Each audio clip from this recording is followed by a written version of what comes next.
మన్నార్ ఆర్మీని గేటు దగ్గరే కాదు మొత్తం ఖాన్సార్ లో హై అలర్ట్ లో ఉండమనండి. ఖాన్సార్ లో క్యాల్కులేటర్ పెట్టుకుని ఏమీ లెక్క పెట్టలేదు. ఖాన్సార్ ఎరుపెక్కాల, అందుకే లెక్క పెట్టలేని ఒక పిచ్చోడ్ని తీసుకొచ్చాను. మండే నిప్పుతోనైనా వీళ్ల రక్తంతోనైనా.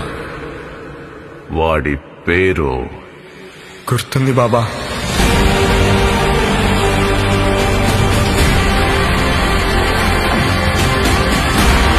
ఖాన్సార్ వల్ల చాలా మంది కథలు మారాయి. కానీ ఖాన్సార్ కథ మార్చింది ఇద్దరు ప్రాణ స్నేహితులు బద్ధ శత్రువులుగా మారడం.